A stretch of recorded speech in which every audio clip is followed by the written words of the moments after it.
जय जय रघुवीर समर्थ समर्थ म्हणतात की आपल्या आयुष्यात आपल्या आयुष्यामध्ये अनेक वेळा आपल्याला संधी मिळते आणि समर्थ अनेक वेळा आपल्याला संधी प्राप्त करून देण्याचा प्रयत्न करतात, पण आपण मात्र त्या संधीकडे दुर्लक्ष करतो.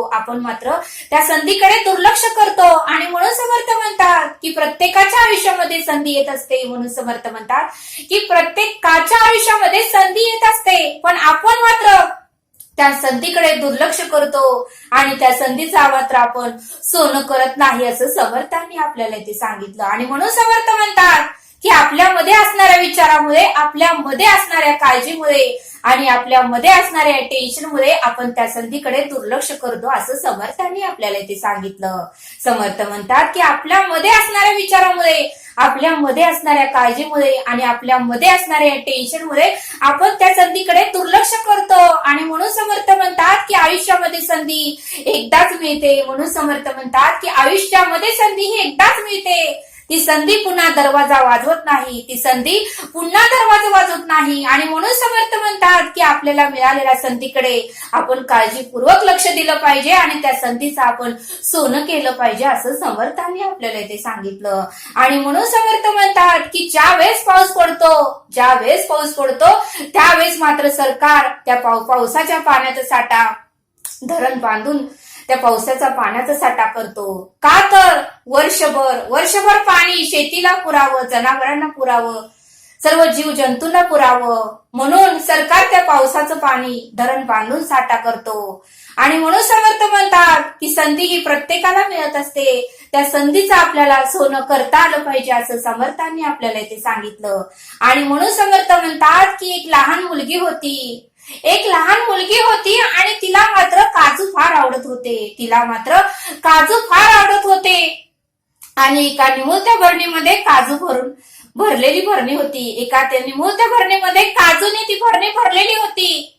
त्यावेळेस त्या मुलीने त्या भरणीमध्ये हात घातला आणि आपले मूठ भरून ते काजू हातात घेतले. पण ज्यावेळेस ती मूठ भरली त्यावेळेस मात्र त्या भरणीतून तिचा हात बाहेर येईना. ती खूप प्रयत्न करू लागली. तिने खूप प्रयत्न केला, पण त्या भरणीतून मात्र तिचा हात बाहेरच येईना, कारण ती भरणी निमुळती होती.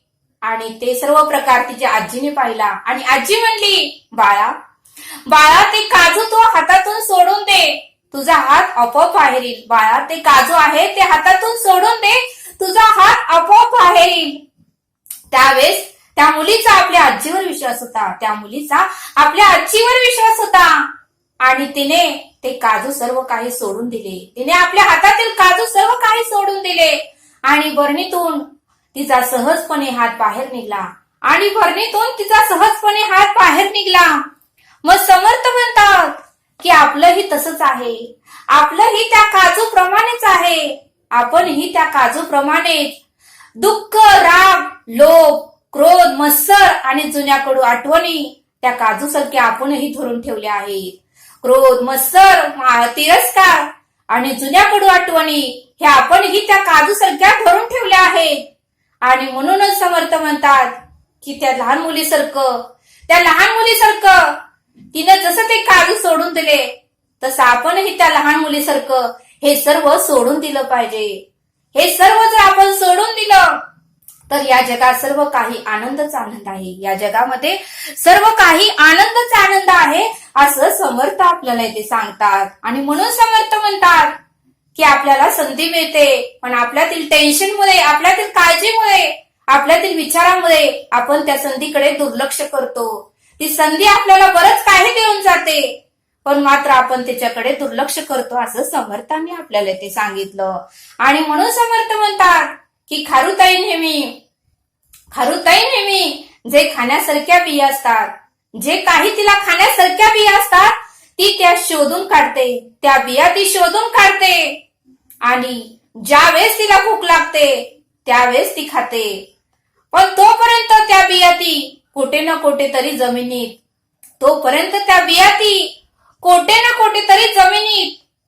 जमिनीत खांदून त्यामध्ये ती लपवून ठेवते. ती खारुताई त्या बिया ज्यावेळेस भूक लागते त्यावेळेस ती काढून खाते कोठे ना कोठे तरी जमिनीत ती खांदून त्यामध्ये ती लपवून ठेवते. आणि नंतर मात्र थोड्या दिवसांनी, नंतर मात्र बरेच दिवस झाल्यानंतर खारुताई मात्र त्या बिया लपवून ठेवलेल्या विसरून जाते. खारुताई मात्र जमिनीत खोदून ठेवलेल्या बिया मात्र विसरून जाते आणि पुन्हा जंगलात ती त्या बिया शोधण्यासाठी जाते.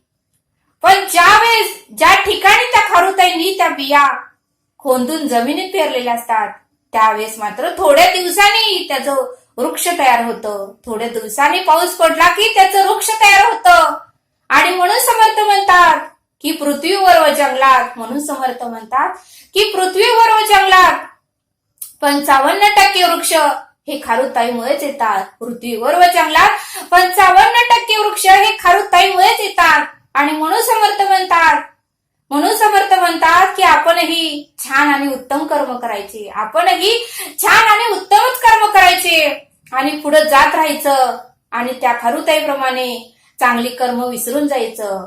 आपणही छान आणि उत्तम कर्म करायचे, पुढे जात राहायचं आणि त्या खारुताईप्रमाणे चांगली कर्म विसरून जायचं आणि पुढे पुढे उत्तम व चांगल्या कर्माकडे आपण जातच राहायचं, असं समर्थांनी आपल्याला ते सांगितलं.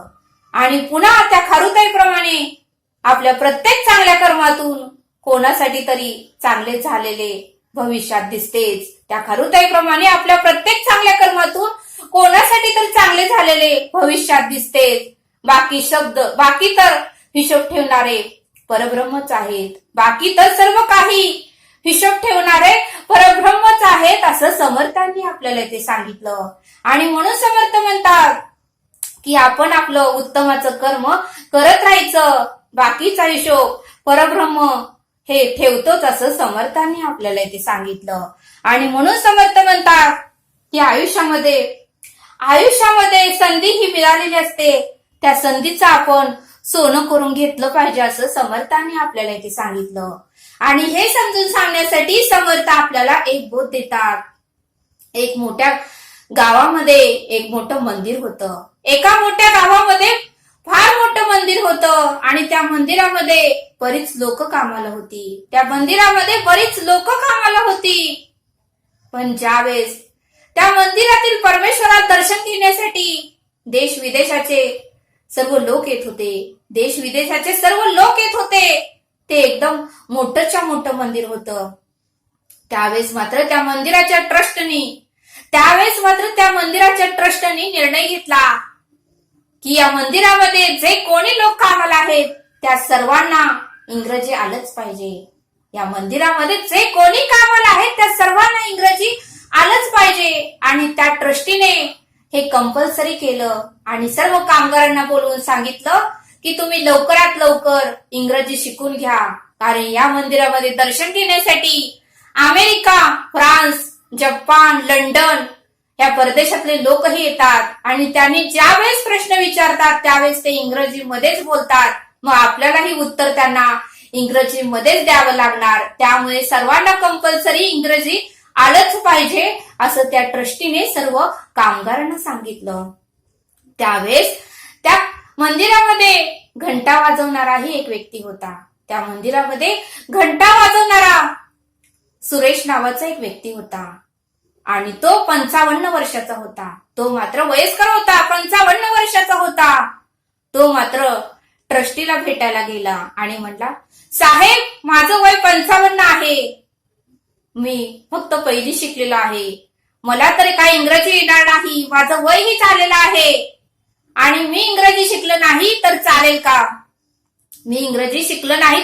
का? आता ह्या वयामध्ये मला इंग्रजी कसं येईल? त्यावेळेस तो ट्रस्टी म्हणाला, नाही, तुम्हाला इंग्रजी शिकावंच लागेल, नाहीतर तुम्ही ही नोकरी सोडा, मी तुमच्या जागेवर दुसऱ्याची नेमणूक करतो. त्यावेळेस मात्र त्या सुरेश नावाच्या व्यक्तीने ठीक आहे म्हणले. ट्रस्टीला म्हणाले ठीक आहे आणि ते घरी गेले. घरी गेल्यानंतर त्यांनी थोडा विचार केला. आता जर नोकरी सुटली तर दुसरं काय करायचं? नोकरीवर सगळं काही अवलंबून होतं. आता जर नोकरी सुटली, नोकरीच गेली तर पुढे काय करायचं? त्यांनी विचार चालू केला. त्यावेळेस त्यांच्या मनात विचार आला की मंदिराच्या समोर एकही चहाचा गाडा नाही. आणि येणारे जाणारे भाविक भक्त हे फार लांबून येतात आणि त्यांना कंटाळा आलेला असतो. त्यावेळेस त्यांना वाटतं की चहा कुठेतरी प्यावा. त्यावेळेस मात्र मंदिराच्या समोर एकही चहाचं दुकान नाही, एकही चहाचा गाडा नाही. त्यावेळेस मी मात्र चहा विकायचं काम करतो, असं त्या सुरेश नावाच्या व्यक्तीने ठरवलं. आणि त्यांनी आपल्या नोकरीचा राजीनामा दिला आणि त्यांनी चहा विकायचं काम चालू केलं. त्यांनी मंदिरासमोरच चहा विकायचं काम चालू केलं. एवढं ते सुंदर आणि मन लावून चहा करायचे की सर्व भाविक भक्तांना चहा आवडायचा आणि बरेच त्यांना गिऱ्हाईक येऊ लागले. हळूहळू करत त्यांचा चहा सर्वकडं नाव होऊ लागलं. त्यांच्या चहाचं सर्वीकडे नाव होऊ लागलं आणि सर्वजण त्यांच्या चहाचं कौतुक करू लागले. असं करत करत त्यांनी एक छोटासा दुकान घेतलं, गाळा घेतला आणि असं करत करत त्यांचं भरपूर उलाढाली झाल्या, भरपूर काही उलाढाली झाल्या, भरपूर पैसा मिळाला आणि त्यांनी मोठं 5 स्टार हॉटेल बांधलं. मोठं असं 5 स्टार हॉटेल बांधलं. त्या हॉटेलमध्ये 50 रूम असतील एवढं तर मोठं हॉटेल बांधलं. पद्धतशीर मस्त मोठ्याच्या मोठ्या इंजिनियरला बोलवून त्यांनी ती सर्व काही सिस्टीम त्या हॉटेलमध्ये केली आणि त्या हॉटेलमध्ये एवढं ती सुंदर त्यांनी बांधकाम केलं की सर्वजण ते हॉटेल बघतच राहायचे. एक दिवशी मात्र एक अमेरिकेचं कुटुंब त्या मंदिरात दर्शन घेण्यासाठी आले. एक दिवस मात्र अमेरिकेचं कुटुंब त्या मंदिरात दर्शन घेण्यासाठी आले. तर आता मुक्काम तरी कसा करायचा, मुक्काम कुठे करायचा असं त्यांनी ठरवलं आणि सुरेश नावाच्या व्यक्तीच्या हॉटेलमध्ये त्यांनी मुक्काम केलं. पण त्या अमेरिकेतील कुटुंबांना मात्र ते हॉटेल फार आवडलं. त्या हॉटेलमधली सर्व सिस्टीम त्यांना आवडली.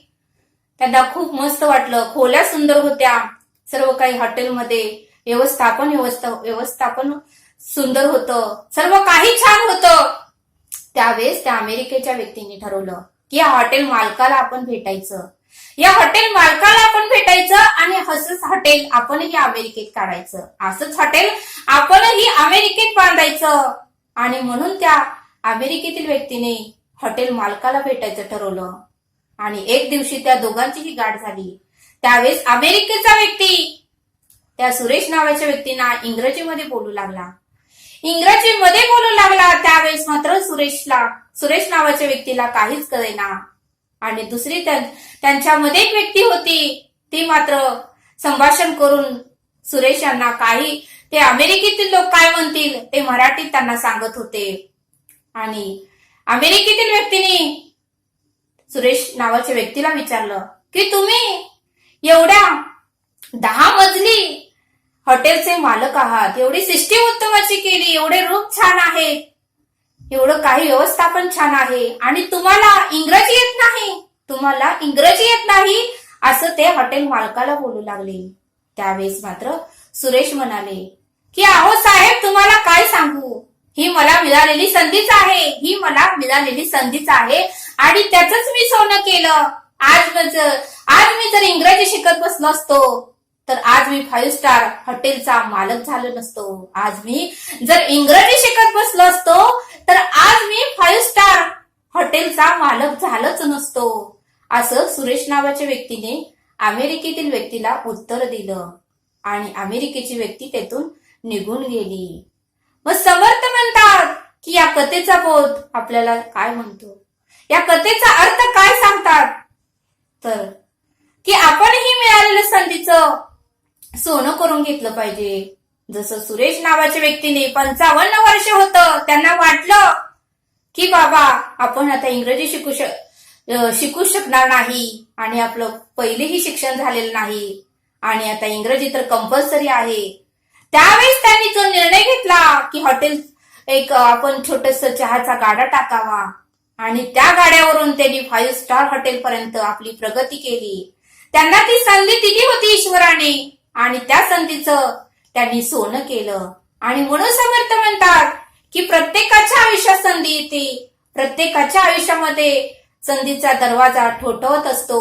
आपण त्या संधीकडे दुर्लक्ष करतो, आपण मात्र लगेचच काळजी करतो की मला हे होऊ शकेल का. आपल्यातली भीतीच आपल्या त्या संधीकडे जाऊ देत नाही. तर समर्थ म्हणतात की थोडा आपण धाडस करून त्या संधीकडे बघता आलं पाहिजे आणि आपल्याला जे वाटतंय, जे आपल्याला मनाला करायचं आहे, जे आपल्याला आवडतंय तेच आपण केलं पाहिजे असं समर्थांनी आपल्याला इथे सांगितलं. आणि म्हणून समर्थ म्हणतात की जीवनात आलेले वेगवेगळे अनुभव, म्हणून समर्थ म्हणतात की जीवनात आलेले वेगवेगळे अनुभव खऱ्या अर्थाने आपल्याला बरंच काही शिकवतात. जीवनात आलेले वेगवेगळे अनुभव खऱ्या अर्थाने आपल्याला बरंच काही शिकवत असतात. आणि त्यामुळे आपल्याला त्या अनुभवातून काही ना काहीतरी शिकायला मिळते असं समर्थांनी आपल्याला इथे सांगितलं. आणि म्हणून समर्थ म्हणतात की पुण्य दिसत नाही पण वेळ आली की बरोबर उपभोगता येते. म्हणून समर्थ म्हणतात की पुण्य दिसत नाही पण वेळ आली की बरोबर आपल्याला उपभोगता येते. कारण कमवलेल्या पैशाचं काम जिथं थांबतं, कारण कमवलेल्या पैशाचं काम जिथं थांबतं तिथूनच केलेल्या पुण्याचं काम सुरू होतं. कमवलेल्या पैशाचं काम जिथं थांबतं तिथूनच आपण कमवलेल्या पुण्याचं काम सुरू होतं. आणि म्हणून समर्थ म्हणतात की थोडं तरी आपल्याला पुण्य कमवता आलं पाहिजे असं समर्थांनी आपल्याला सांगितलं. समर्थ म्हणतात की आयुष्यात जो दुःख सहन करतो तो नंतर सुखी होऊ शकतो. समर्थ म्हणतात की आयुष्यात जो दुःख सहन करतो तो नंतर सुखी होऊ शकतो. पण जो इतरांना दुःख देतो, त्रास देतो, वेदना देतो तो मात्र आयुष्यामध्ये कधीच सुखी होऊ शकत नाही असं समर्थांनी आपल्याला ते सांगितलं. आणि म्हणून समर्थ म्हणतात की आपला हेतू शुद्ध व प्रामाणिक असेल तर आपल्यावर, समर्थ म्हणतात की आपला हेतू शुद्ध व प्रामाणिक असेल तर आपल्यावर टीका करणाऱ्याच्या टीकेला काहीच महत्व नसते. आपल्यावर टीका करणाऱ्या टीकेला काहीच महत्व नसते.